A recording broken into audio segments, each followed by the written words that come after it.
Friends, എല്ലാവർക്കും നിംഷാസ് കിച്ചണിലേക്ക് സ്വാഗതം. ഇത് നമുക്ക് റെസ്റ്റോറന്റ് സ്റ്റൈലില് നല്ല ടേസ്റ്റി ആയിട്ടുള്ള ഫിഷ് മോളി തയ്യാറാക്കിയാലോ. ഇത് ചോറിന്റെ കൂടെ അല്ലെങ്കിൽ അപ്പത്തിന്റെ കൂടെയൊക്കെ നല്ല അടിപൊളി കോമ്പിനേഷൻ തന്നെയാണ്. അപ്പൊ നിങ്ങൾ വീഡിയോ മുഴുവനായിട്ട് കാണാം, അതിനുശേഷം അഭിപ്രായങ്ങളൊക്കെ പറയാം. അപ്പൊ നമുക്ക് എങ്ങനെ തയ്യാറാക്കണേ നോക്കാം.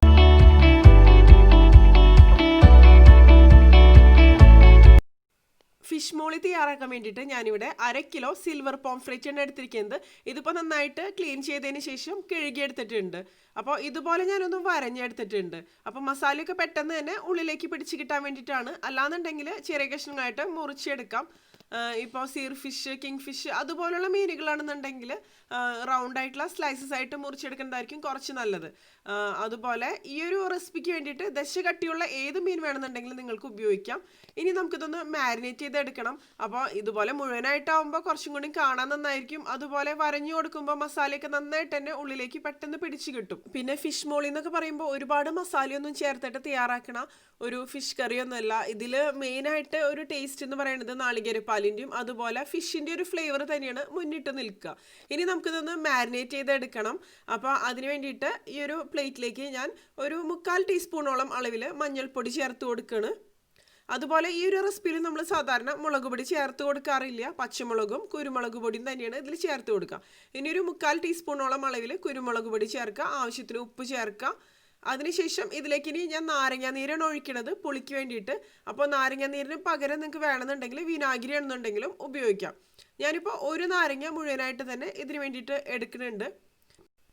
വിനാഗിരി ആണെന്നുണ്ടെങ്കിൽ ഒരു 1.5 ടേബിൾ സ്പൂണൊക്കെ അളവിൽ മതിയാവും. പുളി ഒരിക്കലും കൂടിപ്പോരുത്. അങ്ങനെയാണെന്നുണ്ടെങ്കിലും ഫിഷ് മോളി നന്നായിട്ട് വരില്ല. ഇനി ഇത് എല്ലാം കൂടി നമുക്ക് കൈവച്ച് നല്ലപോലെ തന്നെ ഒന്ന് മിക്സ് ചെയ്ത് കൊടുക്കാം. മിക്സ് ചെയ്തതിന് ശേഷം ഒന്ന് ടേസ്റ്റ് ചെയ്ത് നോക്കുക, ഉപ്പൊക്കെ കറക്റ്റ് ആണോ എന്ന് നോക്കുക. അതിനുശേഷം നമുക്ക് നമ്മൾ നേരത്തെ റെഡിയാക്കി വെച്ച ആ ഫിഷിലേക്ക് ഈ ഒരു മസാല നല്ലപോലെ തന്നെ ഒന്ന് തേച്ച് പിടിപ്പിക്കണം. അപ്പോൾ സമയം ഉണ്ടെന്നുണ്ടെങ്കിൽ കൂടുതൽ സമയം നിങ്ങൾക്ക് ഈ ഫിഷിൽ മസാല തേച്ച് പിടിപ്പിച്ചതിന് ശേഷം വെക്കാം. അല്ലാന്നുണ്ടെങ്കിൽ മിനിമം ഒരു അരമണിക്കൂറെങ്കിലും വെക്കുക. അപ്പോഴായിരിക്കും നന്നായിട്ട് തന്നെ മീൻ കഷ്ണങ്ങളിൽ ഈ മസാലയൊക്കെ പിടിച്ച് കിട്ടുള്ളൂ. പിന്നെ നമ്മൾ വരഞ്ഞു കൊടുത്ത കാരണം തന്നെ പെട്ടെന്ന് തന്നെ മസാല ഇതിലേക്ക് പിടിച്ച് കിട്ടാനുള്ള സാധ്യത കൂടുതലാണ്. അപ്പോൾ 2 വശങ്ങളിലും നന്നായിട്ട് മസാല തേച്ചിട്ടുണ്ട്. അതുപോലെ ഇതിൻ്റെ ഉള്ളിലും നന്നായിട്ട് തേച്ച് കൊടുക്കുകയാണ്. അതുപോലെ എല്ലാ ഫിഷിലും ഞാനിതുപോലെ ഒന്ന് തേച്ച് എടുക്കട്ടെ. അതിനുശേഷം കൂടുതൽ സമയം നിങ്ങൾ വെക്കണമെന്നുണ്ടെങ്കിൽ ഫ്രിഡ്ജിൽ തന്നെ വെക്കുക. അല്ലെങ്കിൽ കുറച്ച് സമയം വെക്കണമെന്നുണ്ടെങ്കിൽ പുറത്ത് വെച്ചാലും മതി. പക്ഷേ ഫ്രിഡ്ജിൽ വെച്ച് കഴിഞ്ഞാൽ മസാലയൊക്കെ പെട്ടെന്ന് തന്നെ പിടിച്ച് കിട്ടും. ഫിഷ് മോളി എന്നൊക്കെ പറയുമ്പോൾ മീൻ ചേർത്തിട്ട് തയ്യാറാക്കുന്ന സ്റ്റ്യൂ അങ്ങനെയൊക്കെ പറയാം. ഇപ്പം ഞാൻ എല്ലാം ഇതുപോലെ തന്നെ മസാല നന്നായിട്ട് തേച്ച് വെച്ചിട്ടുണ്ട്. ഇനി ഞാനിതൊരു അരമണിക്കൂർ മാറ്റി വെക്കുകയാണ്. അതിനുശേഷം പിന്നെ നമുക്കിതൊന്ന് ഫ്രൈ ചെയ്തെടുക്കണം. അപ്പോൾ ഇപ്പോൾ അരമണിക്കൂർ കഴിഞ്ഞു, നമുക്കിതൊന്ന് ഫ്രൈ ചെയ്തെടുക്കാം. ഇനി ഇത് ഫ്രൈ ചെയ്തെടുക്കാൻ വേണ്ടിയിട്ട് ഞാനിവിടെ ഒരു പാൻ എടുത്തിട്ടുണ്ട്. പാൻ നന്നായിട്ട് ചൂടായിട്ട് വരുമ്പോൾ ഇതിലേക്ക് നമുക്ക് വെളിച്ചെണ്ണ ഒഴിച്ച് കൊടുക്കുക. ഒരു 3-4 ടേബിൾ സ്പൂൺ അളവിൽ തന്നെ വെളിച്ചെണ്ണ വേണ്ടി വരും ഇത് ഫ്രൈ ചെയ്തെടുക്കാൻ വേണ്ടിയിട്ട്. അപ്പോൾ നമ്മൾ സാധാരണ ഫിഷ് ഫ്രൈ ഒക്കെ ഉണ്ടാക്കില്ലേ, ആ ഒരു രീതിയിൽ നന്നായിട്ട് മൊരിച്ചെടുക്കേണ്ട ആവശ്യമില്ല. ഒരു സോഫ്റ്റ് ആയിട്ടുള്ള ടെക്സ്ചറോട് കൂടി തന്നെയാണ് ഇത് ഫ്രൈ ചെയ്തെടുക്കേണ്ടത്. ഇപ്പോൾ 2 മീൻ ഞാൻ ഇതിലേക്ക് ഇട്ട് കൊടുത്തിട്ടുണ്ട്. അതിനുശേഷം ഒരു ഭാഗം ഒന്ന് ഫ്രൈ ആയിട്ട് വരുമ്പോൾ തിരിച്ചിട്ട് കൊടുക്കണം. അപ്പോൾ ഓവറായിട്ട് ഒരിക്കലും ഫിഷ് മോളിക്ക് വേണ്ടിയിട്ടുള്ള ഫിഷ് ഫ്രൈ ചെയ്തെടുക്കരുത്. പിന്നെ ഇതുപോലെ വറുത്തെടുക്കുമ്പോൾ മീൻ കഷ്ണങ്ങൾ പെട്ടെന്ന് തന്നെ പൊടിഞ്ഞു പോവില്ല. കുറച്ചും കൂടിയും എളുപ്പത്തിൽ നമുക്ക് ഫിഷ് മോളി തയ്യാറാക്കി എടുക്കാൻ പറ്റും. അപ്പോൾ ഓവറായിട്ട് ഫ്രൈ ചെയ്തെടുത്ത് കഴിഞ്ഞിട്ടുണ്ടെങ്കിൽ പിന്നെ അതിലേക്ക് നാളികേരപ്പാലൊക്കെ പിടിച്ച് കിട്ടാനൊക്കെ കുറച്ച് ബുദ്ധിമുട്ടായിരിക്കും, നന്നായിട്ട് വരില്ല. ഇനി ഒരു ഭാഗം ഫ്രൈ ആയിട്ട് വന്നിട്ടുണ്ട്, ഞാനൊന്ന് തിരിച്ചിട്ട് കൊടുക്കുകയാണ്. അപ്പോൾ പൊടിഞ്ഞു പോകാതെ പതുക്കെ തന്നെ തിരിച്ചിട്ട് കൊടുക്കുക.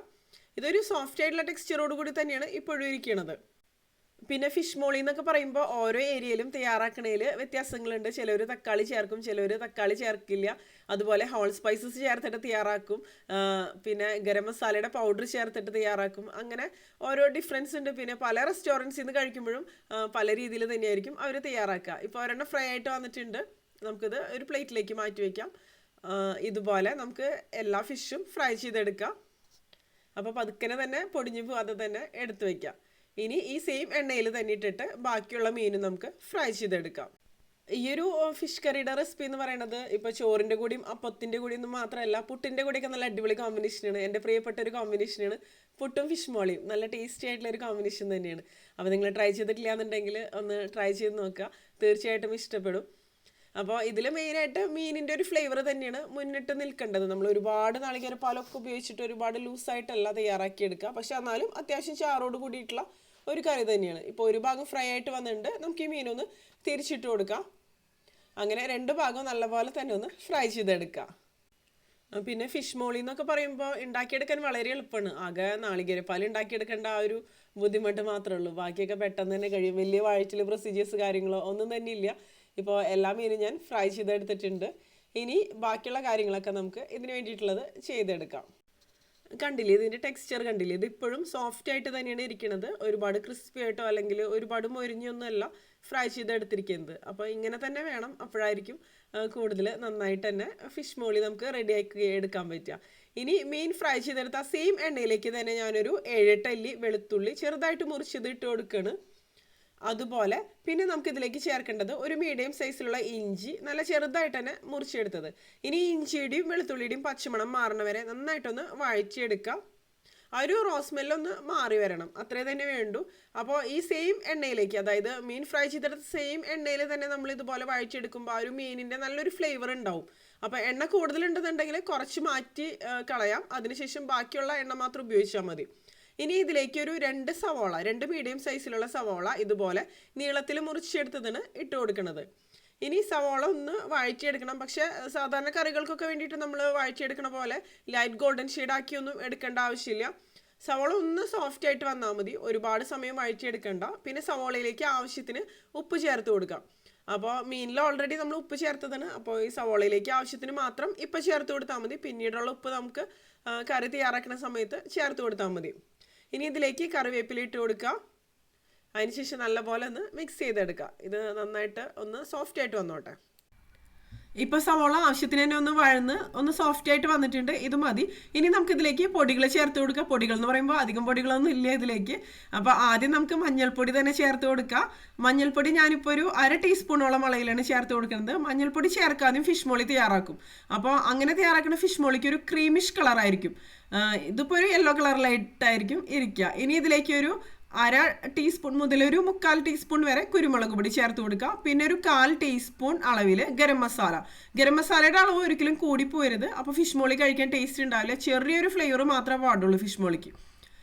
അതുപോലെ ഇതെല്ലാം കൂടി നന്നായിട്ടൊന്ന് മിക്സ് ചെയ്ത് കൊടുക്കുക. ലോ ഫ്ലെയിമിൽ വെച്ചിട്ട് ഈ മസാലകളുടെ പച്ചമണമൊക്കെ ഒന്ന് മാറി വരട്ടെ. അപ്പോൾ ഹോൾ സ്പൈസസ് ചേർത്തിട്ടും ഫിഷ് മോളി ചിലർ തയ്യാറാക്കി എടുക്കാറുണ്ട്. അപ്പോൾ അങ്ങനെ വേണമെന്നുണ്ടെങ്കിൽ നിങ്ങൾക്ക് അങ്ങനെ തയ്യാറാക്കിയെടുക്കാം, ഗരം മസാലയുടെ പൗഡർ ചേർക്കാതെ. പിന്നെ ഇതിലേക്ക് എരിവിനനുസരിച്ച് പച്ചമുളക് ചേർക്കുക. മുളക് പൊടി നമ്മൾ സാധാരണ ഈ ഒരു റെസിപ്പിയിൽ ചേർത്ത് കൊടുക്കാറില്ല. പിന്നെ ഇതിൻ്റെ തന്നെ ഒരുപാട് വേരിയേഷൻസ് ഉണ്ട്, പല രീതിയിലും പലരും തയ്യാറാക്കാറുണ്ട്. അപ്പോൾ നല്ലപോലെ ഇതൊന്ന് മൂത്ത് വരട്ടെ, പൊടികളൊക്കെ ഒന്ന്. ഇതിപ്പോൾ റെഡി ആയിട്ട് വന്നിട്ടുണ്ട്. അപ്പോൾ ഞാനിനിപ്പോൾ ഈ പാത്രം ഒന്ന് ചേഞ്ച് ചെയ്യണം. ഞാൻ എടുത്തിരിക്കണ ഒരു ഫാൻ ചെറുതായിരുന്നു. അപ്പോൾ ഫിഷ് ഇട്ട് കൊടുക്കുമ്പോൾ അതിനുള്ളൊരു സ്പേസ് ഇല്ല. അപ്പോൾ കുറച്ചും കൂടി വലിയൊരു ഫാനിലേക്ക് ഞാനിത് മാറ്റുകയാണ്. അതിനുശേഷം ഈ മസാല നന്നായിട്ടൊന്ന് ചൂടായിട്ട് വന്നതിന് ശേഷം ഞാനിതിലേക്ക് മീൻ ഇട്ട് കൊടുക്കുകയാണ്. ഫ്രൈ ചെയ്ത മീൻ കഷ്ണങ്ങൾ ഓരോന്നും നമുക്ക് ഇതിലേക്ക് വെച്ച് കൊടുക്കാം. അപ്പോൾ വെച്ച് കൊടുക്കുന്ന സമയത്ത് ഇങ്ങനെ പരത്തി വെച്ച് കൊടുക്കുക. അല്ലാന്നുണ്ടെങ്കിൽ നമ്മളത് തയ്യാറാക്കുന്ന സമയത്ത് ചിലപ്പോൾ ഉടഞ്ഞു പോകാനൊക്കെയുള്ള സാധ്യത കൂടുതലാണ്. ഇനി ഇതൊന്ന് നന്നായിട്ട് ചൂടായിട്ട് വരുമ്പോൾ നമുക്കിതിലേക്ക് നാളികേരപ്പാൽ ചേർത്ത് കൊടുക്കണം. അപ്പോൾ ആദ്യം 2ാം പാലാണ് ഞാൻ ഇതിലേക്ക് ചേർത്ത് കൊടുക്കുന്നത്. 1.5 കപ്പ് അളവിലാണ് 2ാം പാൽ ഇതിലേക്ക് ചേർക്കുന്നത്. ഒരു മീഡിയം തിക്നെസ്സോട് കൂടിയ നാളികേരപ്പാൽ. അപ്പോൾ ഈ 2ാം പാലിലാണ് ഇനി ഫിഷ് മോളി നമുക്ക് വേവിച്ചെടുക്കേണ്ടത്. അപ്പോൾ നാളികേരപ്പാലിൻ്റെ ഒരു ടേസ്റ്റും അതുപോലെ മീനിൻ്റെ ഒരു ടേസ്റ്റും തന്നെയാണ് ഈ ഒരു കറിയിൽ മുന്നിട്ട് നിൽക്കുക. ഇനി മീൻ ചേർത്തതിന് ശേഷം ഇതുപോലെ ഒന്ന് ചുറ്റിച്ചു കൊടുത്താൽ മതി. തവി വെച്ച് ഒരിക്കലും ഇളക്കി കൊടുക്കരുത്, അപ്പോൾ മീൻ കഷ്ണങ്ങളൊക്കെ പൊടിഞ്ഞു പോകാനുള്ള ഒരു സാധ്യത കൂടുതലാണ്. അപ്പോൾ നന്നായിട്ടൊന്ന് ഈ നാളികേരപ്പാലിൽ കിടന്നിട്ട് കുക്കായിട്ട് വരട്ടെ. അതുപോലെ ഉപ്പൊക്കെ ഒന്ന് നോക്കുക. അതിനുശേഷം ഉപ്പ് ആവശ്യമാണെന്നുണ്ടെങ്കിൽ ചേർത്ത് കൊടുക്കുക. ഇപ്പോൾ ഞാൻ ഉപ്പ് നോക്കിയ സമയത്ത് ഇതിൽ ഉപ്പൊക്കെ വളരെ കുറവാണ്, നമുക്ക് കുറച്ച് എന്തായാലും ചേർത്ത് കൊടുക്കാം. അതുപോലെ ഇതുപോലെ ഈ ഒരു ഗ്രേവി ഈ മീൻ കഷ്ണങ്ങളുടെ മുകളിലേക്കൊന്ന് ഇതുപോലെ ഒഴിച്ചു കൊടുത്തു കഴിഞ്ഞിട്ടുണ്ടെങ്കിൽ നന്നായിട്ട് തന്നെ ഈ നാളികേരപ്പാൽ മസാലയൊക്കെ ഇതിലേക്ക് പിടിക്കും. ആവശ്യത്തിന് ഉപ്പ് ചേർത്ത് കൊടുക്കുക ഇതിലേക്ക്. അതിനുശേഷം നമുക്ക് ഒന്ന് ചുറ്റിച്ചെടുത്താൽ മതി. അപ്പോൾ എല്ലാവിടെയും ഉപ്പ് നന്നായിട്ട് തന്നെ പിടിച്ചു കിട്ടിക്കോളും. ഇനി ഈ ഗ്രേവിയിൽ കിടന്ന് മീൻ ഒന്നും കൂടി ഒന്ന് കുക്കായിട്ട് വരണം. മീൻ കഷ്ണങ്ങൾ നല്ല സോഫ്റ്റ് ആയിട്ട് ഈ ഒരു നമ്മളിതിലേക്ക് ചേർത്ത ഈ പച്ചമുളകും അതുപോലെ കുരുമുളക് പൊടിയും എല്ലാം ഈ മീനിലേക്ക് നന്നായിട്ട് പിടിച്ച് ഈ നാളികേരപ്പാല് കിടന്ന് നന്നായിട്ടൊന്ന് സോക്കായിട്ട് തന്നെ മീൻ കഷ്ണങ്ങൾ വരണം. അപ്പോൾ തന്നെയായിരിക്കും ഫിഷ് മോളി നല്ല ടേസ്റ്റി ആയിട്ട് തന്നെ വരുള്ളൂ. നാളികേരപ്പാല് കുറച്ചൊന്ന് വറ്റി ഒന്ന് കുറുകി വരണം. അതിനുശേഷം മാത്രമാണ് പിന്നെ നമ്മൾ ഒന്നാം പാൽ ഇതിലേക്ക് ചേർത്ത് കൊടുക്കുള്ളൂ. അപ്പോൾ ഈ ഒരു സമയത്ത് ഞാൻ ഇതിലേക്ക് ഒരു ചെറിയ തക്കാളി ഇതുപോലെ ഒന്ന് സ്ലൈസ് ചെയ്തത് ഇതുപോലെ വെച്ച് കൊടുക്കുകയാണ്. തക്കാളി ഞാൻ വഴറ്റിയൊന്നും എടുക്കണില്ല. ചിലർ വഴറ്റിയെടുത്തിട്ട് ഇതിലേക്ക് ചേർക്കാറുണ്ട്. നമ്മൾ സവാളയൊക്കെ വഴറ്റിയെടുത്തില്ലേ ആ ഒരു സമയത്ത്. അപ്പോൾ അങ്ങനെ വേണമെന്നുണ്ടെങ്കിൽ ചെയ്യാം. പക്ഷേ എനിക്ക് തോന്നുന്നു ഇതാണ് കുറച്ചും കൂടി നന്നായിട്ട് വരികയെന്നാണ് ഞാൻ തയ്യാറാക്കിയപ്പോൾ എനിക്ക് തോന്നിയിട്ടുള്ളത്. അതുപോലെ ഈ ഒരു റെസിപ്പിക്ക് വേണ്ടിയിട്ട് ഞാൻ ഒരു നാളികേരത്തിൻ്റെ പാലാണ് ഒന്നാം പാലിന് വേണ്ടിയിട്ടും രണ്ടാം പാലിന് വേണ്ടിയിട്ടും ഉപയോഗിച്ചിട്ടുണ്ടായിരുന്നത് കേട്ടോ. അപ്പോൾ അത്യാവശ്യം നല്ല കട്ടിയുള്ള നാളികേരപ്പാലാകുമ്പോൾ തന്നെയാണ് ഫിഷ് മോളിയൊക്കെ ടേസ്റ്റി ആയിട്ട് വരിക. ഇനി ഇതിലേക്ക് ഞാൻ വിനാഗിരിയാണ് ഒഴിച്ചു കൊടുക്കുന്നത്. അപ്പോൾ ഏത് ടൈപ്പ് വിനാഗിരി വേണമെന്നുണ്ടെങ്കിലും നിങ്ങൾക്ക് ഇതിന് വേണ്ടിയിട്ട് ഉപയോഗിക്കാം. ഞാനിപ്പോൾ 1 ടേബിൾ സ്പൂണോളം അളവിലാണ് വിനാഗിരി ചേർത്ത് കൊടുക്കുന്നത്. പുളിയൊക്കെ നോക്കുക, അതിനനുസരിച്ച് മാത്രം ചേർത്ത് കൊടുക്കുക. അല്ലെങ്കിൽ വിനാഗിരിക്ക് പകരം നാരങ്ങ നീരാണെങ്കിലും കുഴപ്പമില്ല. പക്ഷേ എനിക്ക് തോന്നുന്നു വിനാഗിരിയുടെ ടേസ്റ്റാണ് കുറച്ചും കൂടി നന്നായിട്ട് വരിക. ഇനി ഇതിലേക്ക് 1/4 കപ്പ് അളവിൽ ഒന്നാം പാലാണ് ചേർക്കുന്നത്. അതായത് നല്ല കട്ടിയുള്ള നാളികേരപ്പാൽ. അപ്പോൾ ഒന്നാം പാൽ ചേർത്ത് കൊടുത്തതിന് ശേഷം പിന്നെ ഇത് തിളപ്പിച്ചെടുക്കേണ്ട ആവശ്യമില്ല. രണ്ടാം പാൽ നന്നായിട്ട് വറ്റിയതിന് ശേഷം ഒരുവിധം നന്നായിട്ട് വറ്റിയതിന് ശേഷം മാത്രം ഒന്നാം പാൽ ചേർത്ത് കൊടുക്കുക. ഇനി ഒന്നാം പാൽ ഒന്ന് ചൂടായിട്ട് വരുമ്പോൾ നമുക്ക് ഫ്ലെയിം ഓഫ് ചെയ്ത് കൊടുക്കണം. തിളയ്ക്കേണ്ട ആവശ്യമില്ല. ഇനി ഇതിലേക്ക് നമുക്ക് കുറച്ച് കറിവേപ്പില അതുപോലെ പച്ചമുളക് ചേർത്ത് കൊടുക്കുക. അവസാനം ഇതുപോലെ കറിവേപ്പിലയും പച്ചമുളകൊക്കെ ചേർത്ത് കൊടുക്കുമ്പോൾ നല്ലൊരു ഫ്ലേവർ ആയിരിക്കും. പിന്നെ ഞാൻ 1 ടേബിൾ സ്പൂണോളം അളവിൽ വെളിച്ചെണ്ണ ഇതിലേക്ക് ഒഴിച്ചു കൊടുക്കുകയാണ്. അപ്പോൾ വെളിച്ചെണ്ണ കട്ടി പിടിച്ചിരിക്കുകയാണ്. അപ്പോൾ അതൊന്ന് ഉരുകി വന്നോട്ടെ. അതിനുശേഷം ഇതുപോലെ ഒന്ന് നന്നായിട്ടൊന്ന് ചുറ്റിച്ച് കൊടുക്കുക. അപ്പോൾ എല്ലായിടത്തേക്കും നന്നായിട്ട് തന്നെ ആയി വരും. അതിനുശേഷം ഇത് തയ്യാറാക്കിയതിന് ശേഷം ഒരു കുറച്ച് സമയത്തിന് ശേഷം ഉപയോഗിക്കുക. അപ്പോഴായിരിക്കും നന്നായിട്ട് മസാലയൊക്കെ പിടിച്ച് വരിക. ഒരു മിനിമം ഒരു അരമണിക്കൂറെങ്കിലും ഒന്ന് മാറ്റി വയ്ക്കണമെങ്കിൽ കൂടുതൽ നന്നായിട്ട് വരും. അപ്പോൾ നമ്മുടെ നല്ല അടിപൊളി ടേസ്റ്റി ആയിട്ടുള്ള ഫിഷ് മോളി റെഡി ആയിട്ടുണ്ട്. കണ്ടില്ലേ, ഇതിൻ്റെ ഗ്രേവി ഒരുപാട് ലൂസായിട്ടൊന്നുമല്ല, കുറച്ചൊരു തിക്നെസ്സോട് കൂടി തന്നെയാണ് നമ്മൾ തയ്യാറാക്കിയെടുത്തിരിക്കുന്നത്. അപ്പോൾ ഇത് തണുത്ത് വരുമ്പോൾ ഒന്നും കൂടിയും തിക്കായിട്ട് തന്നെ വന്നോളും. നല്ല ടേസ്റ്റി ആയിട്ടുള്ള ഫിഷ് മോളി നിങ്ങൾ ഈ ഒരു രീതിയിൽ തയ്യാറാക്കി നോക്കിയിട്ടില്ല എന്നുണ്ടെങ്കിൽ എന്തായാലും തയ്യാറാക്കി നോക്കുക. അതിനുശേഷം നിങ്ങളുടെ അഭിപ്രായങ്ങൾ പറയാൻ മറന്നുപോയി.